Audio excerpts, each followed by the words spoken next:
जय हिंद बच्चों। Class ninth का आज हम नेक्स्ट पार्ट स्टार्ट कर रहे हैं, जिसमें हमारा न्यूटन्स लॉ चैप्टर चल रहा था। इसके हम कई पार्ट्स कंप्लीट कर चुके हैं। आज हम इसके नेक्स्ट पार्ट देखेंगे, जिसमें हम सबसे पहले स्टडी करने वाले हैं न्यूटन्स थर्ड लॉ की। अभी हमने फर्स्ट और सेकंड स्टडी कर चुके हैं, अब हम आज स्टडी करेंगे Newton's third law.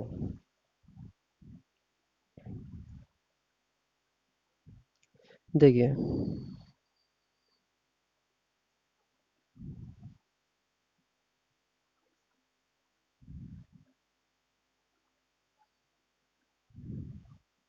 Newton's third law of motion, अगर हम इसकी बात करें तो एक अगर इंट्रोडक्शन के तौर पर देखें तो ये डिपेंड है आपके एक्शन और रिएक्शन पर। एक्शन रिएक्शन का मतलब क्या है? क्रिया और प्रतिक्रिया। मतलब अगर कोई भी ऑब्जेक्ट किसी भी तरीके का एक्शन करती है या क्रिया करती है, तो उसके अपोजिट या उसकी वजह से, हम कहें उसकी वजह से, एक प्रतिक्रिया या रिएक्शन होता है। जिसको अगर हम सपोज दैट कहें कि अगर कोई भी गाड़ी जाकर किसी दूसरी गाड़ी में टक्कर मारेगी, तो एक गाड़ी ने जब ये दूसरी गाड़ी में टक्कर मारी, तो ये इस गाड़ी का था रिएक्शन। और टक्कर के बाद फिर जो होना है, टूट फूट और ये सब एक्सीडेंट वगैरह, ये है उसका रिएक्शन। ठीक है, तो ये डिपेंड है आपका थर्ड लॉ एक्शन और रिएक्शन के पॉइंट पर। तो इसके हम स्टेटमेंट देख लेते हैं। इसका स्टेटमेंट क्या है? इसका सिंपल स्टेटमेंट है, to every action there is an equal and opposite reaction।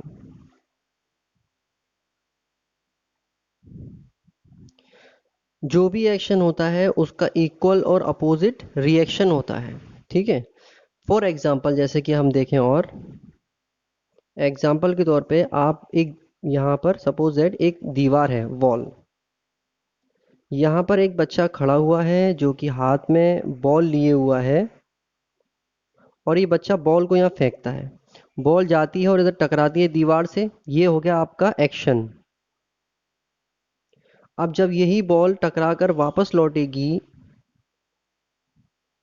यहाँ पर आएगी वापस लौट के, जहाँ भी जाए, इसको हम कहेंगे इसका रिएक्शन। तो ये क्या था? देखो, equal and opposite action, reaction. तो जितनी पावर से इसने बॉल को फेंका, उतनी पावर से बॉल वापस लौटी। इसे हम कहते हैं क्या चीज़? एक्शन। ये हो गया एक्शन और ये हो गया रिएक्शन। तो जो ये फोर्स एग्जर्ट करेगी, बॉल एक फोर्स लगाएगी दीवार पे जब इसको आप फेंकेंगे, तो इस फोर्स को हम कहेंगे force exerted by ball on the wall। force exerted by ball on wall, दीवार के ऊपर बॉल ने जो फोर्स लगाया। दूसरा फोर्स हो, इसको तो हम कहते हैं एक्शन फोर्स। ठीक है, एक्शन फोर्स, क्योंकि ड्यूरिंग द एक्शन ये फोर्स अप्लाई हुआ। अब आता है एक और फोर्स जो कि ड्यूरिंग द रिएक्शन अप्लाई होता है, उसे हम कहते हैं रिएक्शन फोर्स। इस ये फोर्स कौन लगाता है? दीवार। दीवार उल्टा फोर्स लगाएगी किस पर? बॉल पर। ठीक है, ये सिंपल सा इसका कॉन्सेप्ट है एक्शन और रिएक्शन का।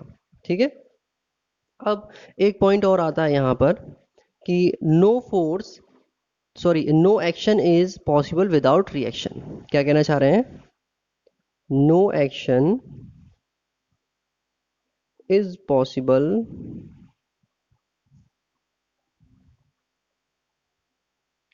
Without reaction.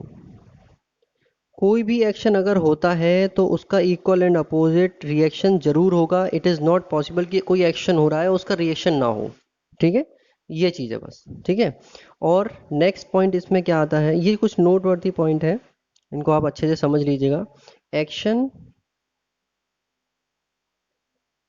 And reaction are not balanced. Action और रिएक्शन बैलेंस नहीं होंगे। कहने का मतलब ये है कि एक्शन और रिएक्शन जब भी अप्लाई होंगे, यानी कि अगर एक्शन अप्लाई होगा तो वो एक डिफरेंट बॉडी पे रहेगा, और रिएक्शन अप्लाई होगा तो वो एक डिफरेंट बॉडी पर रहेगा। ये चीज़ कैसे है कि जितनी ताकत से आपने बॉल को यहाँ फेंका है, ठीक है, जितनी ताकत से फेंका है ये ज़रूरी, और यहाँ से यहाँ तक फेंका है, तो जितनी स्पीड और पावर फोर्स को अप्लाई करती है बॉल यहाँ पर, ऐसा ज़रूरी नहीं है कि दीवार भी उसी ताकत और पावर से इस बॉल को फेंके और वापस उसी तरीके से आपके पास बॉल लौट आए। अगर यहाँ की जो स्पीड है, सपोज दैट मैं मान लूँ कि आपने 30 किलोमीटर पर आवर की स्पीड से फेंका है इसको, तो ज़रूरी नहीं है कि 30 की स्पीड से वापस लौट आएगी। ठीक है, तो इसका मतलब यहाँ पर यही है कि कोई भी एक्शन और रिएक्शन बैलेंस नहीं होता। सिंपल है। चलिए नेक्स्ट पॉइंट इसमें देखते हैं।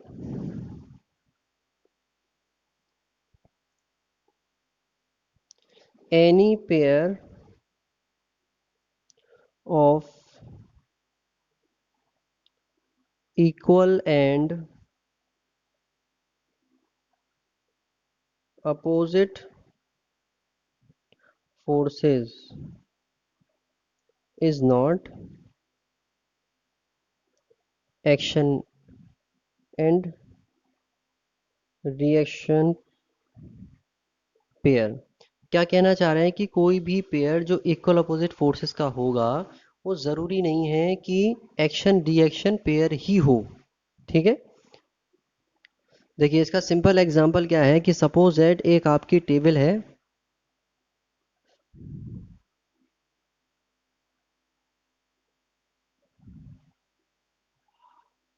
ठीक है, सिंपली ये आपकी एक टेबल है। इस टेबल पर हमने एज्यूम किया कि एक कोई ऑब्जेक्ट प्लेस है। इस ऑब्जेक्ट की वजह से एक फोर्स आपकी टेबल की सरफेस पर अप्लाई हो रहा है, एक फोर्स है जो टेबल खुद इस ऑब्जेक्ट पर अप्लाई कर रही है। तो जो फोर्स अप्लाई कर रही है टेबल, उसकी वजह से ऐसा तो है नहीं कि आपकी जो बुक है वो आसमान में उड़ने लग जाएगी, ये सॉरी जो आपकी ऑब्जेक्ट है वो आसमान में उड़ने लग जाएगी, ऐसा पॉसिबल नहीं होता। क्यों? क्यों नहीं होता? क्योंकि एक और फोर्स है जो कि अर्थ अप्लाई कर रही है। क्या है? एक और फोर्स है जो कि अर्थ अप्लाई कर रही है इस ऑब्जेक्ट पर, ताकि इसको यहाँ स्टेबल करके रखें, जिसे हम कहते हैं ग्रेविटी। ठीक है, तो ये क्या हुआ, इसका मतलब यहाँ इस एग्जांपल से क्या प्रूफ हो रहा है कि ये ज़रूरी नहीं है कि इक्वल अपोजिट फोर्स अगर आप अप्लाई कर रहे हैं तो एक्शन रिएक्शन पेयर ही माना जाएगा उसको। यहाँ पर वो पेयर एक्शन रिएक्शन पेयर नहीं है, वो पेयर है इक्वल अपोजिट फोर्स वाला पेयर। ठीक है, ये कुछ सिंपल चीज़ें हैं। अब हम देखते हैं इसके और एग्जाम्पल कि हमारी डेली लाइफ में जो न्यूटन का थर्ड लॉ है वो किस तरीके से फॉलो होता है।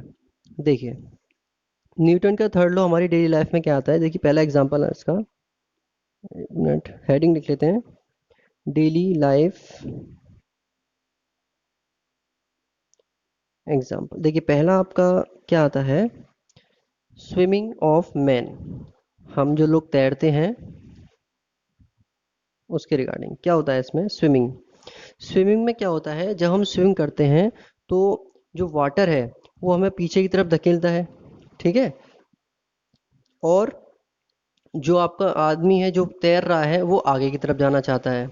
तो इसको हम कैसे समझ सकते हैं, जब आप कोई भी इंसान तैरता है, वो कैसे तैरता है कि जो पानी है वो उसे क्या कर रहा होता है, एक्शन करता है उस पर, पानी बैकवर्ड पीछे की तरफ फेंक रहा होता है पानी। ठीक है, एक्शन क्या हुआ, बैकवर्ड बाय वाटर। ठीक है, ये हो गया। अब जो आपका आदमी है वो आगे की तरफ जाना चाहता है, उसको हम रिएक्शन कह देते हैं। तो ये एक्शन रिएक्शन हो रहा होता है वहाँ पर। ठीक है, तो ये आपका एक सिंपल एग्जांपल है डेली लाइफ का। अब देखिए नेक्स्ट होता है वॉकिंग ऑफ मैन। वॉकिंग में क्या होता है आपका, man pushes the earth behind from right foot. क्या हो रहा है, जब आदमी चलता है तो क्या करता है, अर्थ को यानी कि जो आपकी सरफेस है उसको पुश करता है। ठीक है, पीछे की तरफ धकेलता है, पुश करता है। ठीक है, अर्थ पुशेस द मैन फॉरवर्ड। अर्थ क्या करती है, इंसान को फॉरवर्ड यानी आगे की तरफ धकेल रही होती है। ये क्या है, इसकी वजह से इंसान चलना शुरू करता है। अब ये आप समझ लीजिए, जब भी कोई इंसान चलेगा तो वो दबाएगा इसको, अर्थ को, ये दबा रहा है अर्थ को, और फिर अगले स्टेप में यहाँ दबा रहा है, तो फिर ये इसको धकेल रही है। ये जो अर्थ की सरफेस है वो एक और फोर्स अप्लाई कर रही होती है, जिसकी वजह से आदमी आगे चल पाता है। ठीक है, जो है आपका रिएक्शन फोर्स होता है। आपने एक फोर्स लगाया, अर्थ एक और फोर्स लगा रही है, तभी तो आप स्टेबल हो। अगर जो अर्थ फोर्स अप्लाई कर रही है, यहाँ कोई ऑब्जेक्ट है, ये बैलेंसिंग में ना रहे तो ये धंस जाएगी ऑब्जेक्ट अंदर, ठीक है। अब बैलेंस बना रहेगा तो ये नहीं धसेगी और स्टेबल रहेगी। वही चीज़ यहाँ होती है एक्शन रिएक्शन, ठीक है। आई होप ये टॉपिक आपको समझ में आया होगा। चलिए देखते हैं नेक्स्ट टॉपिक इससे रिलेटेड। देखिए इसके रिलेटेड आपको पहली चीज़ मैं बता दूं कि डेली लाइफ एग्जांपल बहुत सारे हैं, आपने बुक से उसको अच्छे से स्टडी करना है, देखना है, ठीक है। अभी हम नेक्स्ट टॉपिक स्टार्ट कर रहे हैं, law of conservation of linear momentum. Law of conservation of linear momentum, ठीक है। अब देखिए इसमें समझने की चीज़ क्या है, यहाँ क्या कह रहे हैं ये, law of conservation of linear momentum. अभी हमने फोर्स पढ़ा था सेकंड लॉ में, याद होगा आपको, सेकंड लॉ में हमने फोर्स पढ़ा था। तो वो क्या कह रहा था वहाँ पर कि force is equal to rate of change of momentum. Momentum में चेंज की रेट को हम क्या कहते हैं, फोर्स कहते हैं। ये हो गया आपका complete rate of change of momentum, ठीक है। अब हम इसको क्या कर सकते हैं कि F force is into T time है, इधर आएगा तो मल्टीप्लाई हो जाएगा, टी इज इक्वल टू, यहाँ क्या आ गया, चेंज इन मोमेंटम, ये मोमेंटम, ठीक है। अब हम क्या कर रहे हैं, अगर एफ फोर्स जीरो हो जाए, ये एफ फोर्स अगर जीरो हो गया, जीरो इंटू टी, तो चेंज इन द मोमेंटम क्या हो जाएगा, ऑल्सो जीरो। इसको मैं डैश डैश से कर दे रहा हूँ, यही चेंज इन द मोमेंटम क्या हो जाएगा, ऑल्सो जीरो। ये तो चीज़ सिंपल समझ में आ रही है। तो इसका मतलब ये हुआ, if the force apply in body is zero then momentum will be conserve.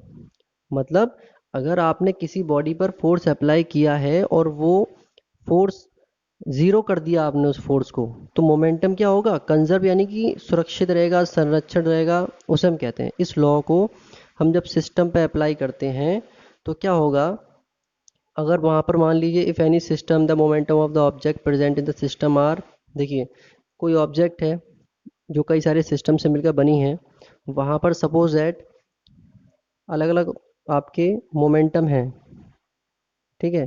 तो इन मोमेंटम को अगर आप ऐड करेंगे, और यहाँ पर कंडीशन क्या है, फोर्स आपका ज़ीरो है, अगर ये कंडीशन लगती है तो सबका जो मोमेंटम है वो ऐड करेंगे तो क्या आएगा, कांस्टेंट बन जाएगा, P1 plus P2 plus P3 is equal to constant.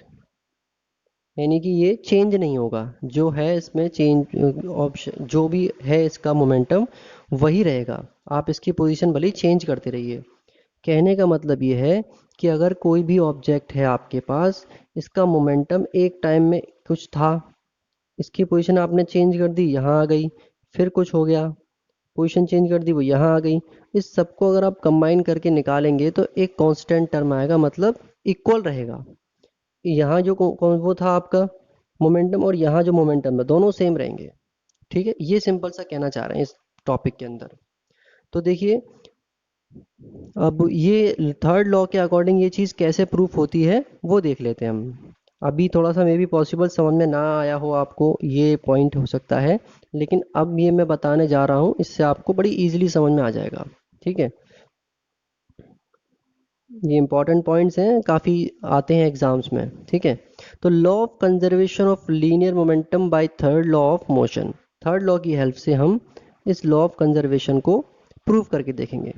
तो यहाँ आप सबसे पहले हमें एज्यूम करना है दो बॉडीज़ हैं ए एंड बी, दो बॉडीज़ हैं ए एंड बी, और जिनके मासेस हमने दिए हुए हैं m1 और m2 इनके मासेस हैं, ठीक है। सेम डायरेक्शन में मूव कर रही हैं, same direction, same direction. Velocity इनकी हमने स्टार्टिंग में जो दी थी वो वेलोसिटी दी हुई है u1 और u2, ठीक है, जिसमें कि u1 is greater than u2, ठीक है, ये दिया हुआ है। अब क्या होता है, जो ऑब्जेक्ट ए है वो टकराती है ऑब्जेक्ट बी से, ठीक है, आफ्टर टाइम टी, और फिर एंड आफ्टर टाइम टी मतलब टाइम टी के बाद दोनों मूवमेंट स्टार्ट कर देते हैं अपनी अपनी डायरेक्शन में, और फिर वेलोसिटी चेंज हो जाती है। तो इसे हम कैसे लिखेंगे, ए कोलाइड्स मतलब टकराती है to B, and after time T both move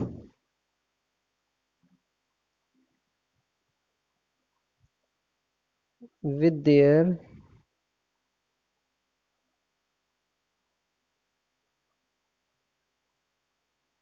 direction, और फिर वेलोसिटी इनकी चेंज हो जाएगी, वो हो गई वेलोसिटी इनकी v1 एंड v2। तो अब इसको हम किस तरीके से लिख सकते हैं, टकराने के बाद देखिए ये ऑब्जेक्ट ए है जिसका मास m1 velocity u1, object B है जिसका मास m2 velocity v2।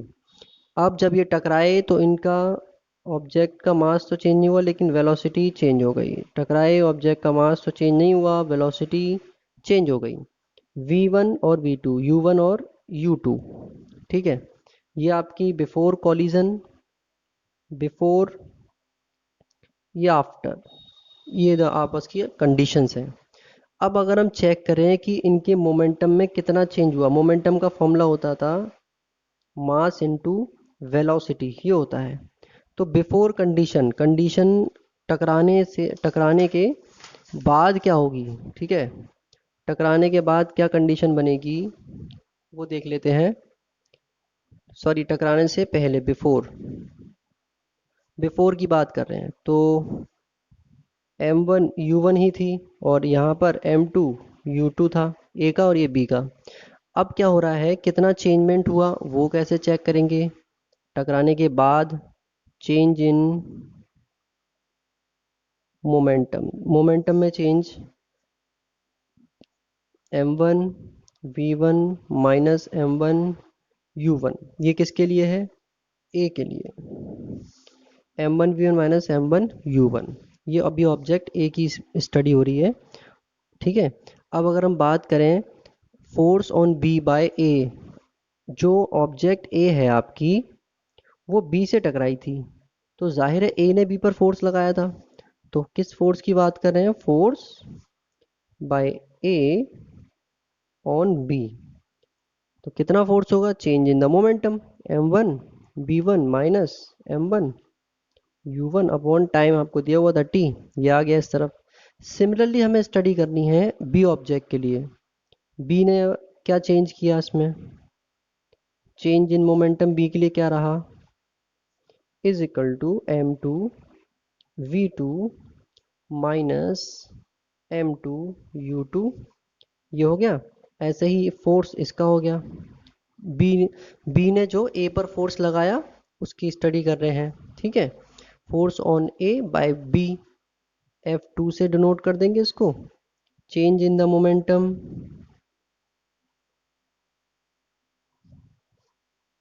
Time T, ये हो जाएगा।